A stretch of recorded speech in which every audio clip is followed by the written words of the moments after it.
Kita akan membahas terkait apa saja yang akan disiapkan oleh Indonesia agar kebaya dapat diresmikan sebagai warisan budaya tak benda. Kita tanyakan langsung pada Direktur Sosial Budaya dan Organisasi Internasional Negara Berkembang Kementerian Luar Negeri, Penny Dewi Herasati. Selamat siang, Bu Penny. Selamat siang Mbak Marcel, apa kabar? Kabar baik, terima kasih Bu Penny telah bergabung bersama kami. Bu Penny, sebetulnya bagaimana awal mula muncul inisiatif joint nomination? Ini mungkin satu hal yang baru kita dengar ya, bahkan kabarnya juga ini pertama kalinya dilakukan joint nomination. Inisiatif awalnya seperti apa Bu Penny? Baik, terima kasih.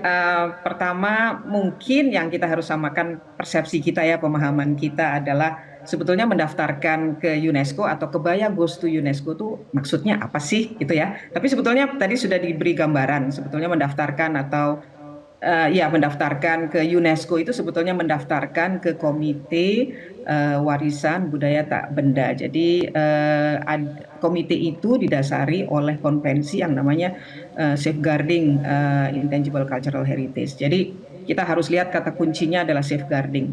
Jadi mendaftarkan ke UNESCO adalah mendaftarkan ke komite tersebut di bawah UNESCO untuk melestarikan. Jadi itu kata kunci itu, karena kalau udah kita ketemu kata kunci mendaftar untuk melestarikan, mungkin beberapa dari kita semua akan turun nih emosinya nih, jadi lega nih. Jadi mendaftarkan untuk melestarikan. Kemudian proses pendaftaran untuk melestarikan itu ada dua opsi. Yang pertama sudah banyak tadi disinggung mengenai joint nomination dan single nomination.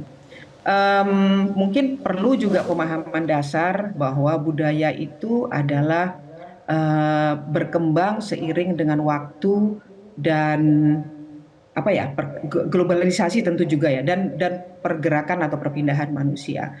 Jadi budaya itu share atau budaya itu dimiliki oleh banyak pihak, bukan hanya satu wilayah bukan memiliki ya, mengembangkan, mempraktekkan dan seterusnya. Jadi share culture itu adalah sesuatu yang umum, yang jamak memang ada di dunia ini. Misalnya tadi disebutkan ada beberapa contoh songket mungkin ada di sana, ada di sini. Kemudian apa ya?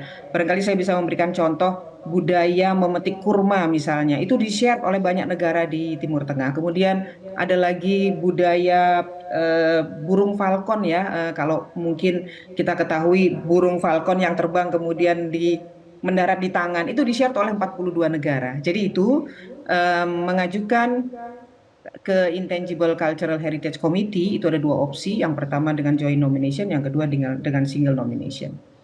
Oke. Single nomination, oke, saya stop di situ ya. Iya, jadi tujuan awalnya sebetulnya bukan secara teknis saja ya Bu Penny, tapi joint nomination ini adalah untuk menghindari terjadinya perpecahan begitu karena saling klaim. Apakah seperti itu Bu? Betul, betul. Jadi, nah, UNESCO sendiri mengencourage agar dilakukan joint nomination karena ada ketentuan UNESCO untuk single nomination satu negara hanya boleh satu setiap tahunnya, dan proses untuk akhirnya diinskripsi setelah diperiksa dokumennya dan seterusnya itu bisa 2 sampai 3 tahun. Jadi kita masukkan ke contoh Indonesia. Indonesia memiliki 1.700 sekian elemen budaya. Kalau kita ajukan joint nomination satu-satu, tahun berapa akan selesai? Mungkin 3.000 tahun lagi baru selesai. Jadi salah satu kendala teknis adalah masalah waktu pengajuan ke UNESCO. Yang kedua, shared culture, bahwa budaya itu memang di-share. Jadi itu UNESCO sendiri mendorong agar kita melakukan secara join, ya supaya juga menghindari hal-hal yang tidak diinginkan, dan kerjasama lebih diinginkan oleh UNESCO dan itu diatur dalam konvensinya sendiri. Baik, Bu Penny, apa saja materi yang bisa lebih menguatkan agar kebaya diterima dan ditetapkan sebagai warisan budaya tak benda? Materi yang bisa menguatkan sebetulnya, saya sebetulnya ingin menjawab dulu pertanyaan yang pertama tadi, mungkin belum selesai terjawab ya. Apa yang sudah kita lakukan? Yang kita lakukan, yang pemerintah lakukan, kami Kemlu bekerja sama dengan Kemendikbudristek, pengampu isu ini, pengampu isu pelestarian budaya, itu memastikan agar syarat-syarat untuk dapat diinskripsi itu dapat dipenuhi. Itu yang paling utama. Syaratnya banyak sekali, termasuk di dalamnya salah satu yang kecil adalah mengisi dokumen ya. Tapi yang besar adalah inskripsi ini bottom up. Jadi tidak top down, bukan pemerintah yang memutuskan untuk pemerintah mendorong, tetapi harus dari pewaris yang harus mengajukan.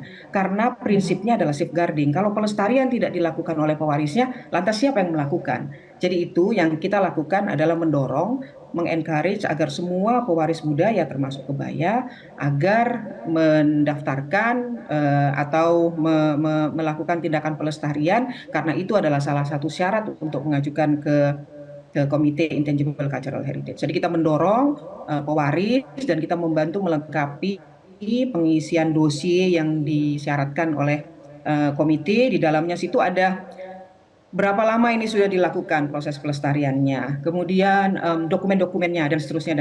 Jadi kita memastikan seluruh syarat-syarat yang diminta itu dipenuhi. Jadi itu yang sudah kita lakukan. Baik. Kemudian ya Berarti sekarang ini tinggal proses penilaian ya Bu dari pihak betul UNESCO. Kemudian betul bisa dikonfirmasi Desember Bu penetapannya? betul. Desember akan ditetapkan di Paraguay. Ada tiga Baik. sebetulnya yang akan ditetapkan warisan budaya kita. Yang pertama reok, itu single nomination. Yang kedua kebaya, joint nomination dengan beberapa negara anggota ASEAN. Yang ketiga Kolintang, dia extended nomination dengan Balafun. Jadi ini salah satu contoh juga bagaimana meskipun satu elemen budaya sudah diinskripsi, yang kebetulan kita juga memiliki budaya yang sama, maka kita bisa mencantol extended ke situ. Nah, saya ingin meng-highlight sebetulnya pengajuan joint nomination ini momentumnya adalah tahun 2023 kita ketua ASEAN. Nah, ini Baik. juga Mhm. menunjukkan kepemimpinan kita di ASEAN bahwa kita paham kebaya itu di beberapa negara mereka juga memiliki. Dan ketika kita Mhm. mengajukan joint nomination, sebetulnya kalau mereka nggak punya itu barangnya ya dalam arti barang dan nilai-nilai yang terkandung di dalamnya, pasti nggak akan diterima. Jadi kita Mhm. sebetulnya tidak perlu apa ya menyampaikan bahwa "Oh, itu punya kita, bukan punyanya yang lain. Karena inskripsi ini bukan soal klaim kepemilikan, tetapi mendaftarkan untuk kita akan melestarikan. Jadi itu prinsip yang kita semua harus pahami. Dan UNESCO Baik. tidak akan menerima apabila seluruh dokumennya tidak lengkap. Dokumen itu termasuk di dalamnya bahwa pewaris itu dapat dibuktikan bahwa dia adalah pewaris. Buktinya apa? Minimal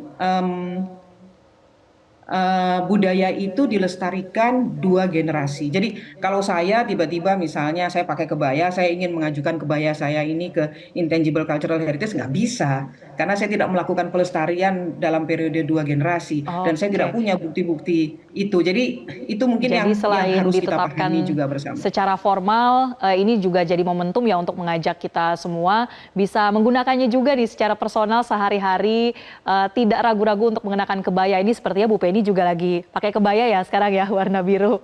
Jadi saya Ya, jadi berasa benar. saltum nih. Terima kasih Bu Penny Dewi Herasati telah memberikan penjelasan untuk kami. Kita doakan yang terbaik untuk Desember nanti, kebaya bisa menjadi warisan budaya tak benda. Sekali lagi terima kasih Bu Penny.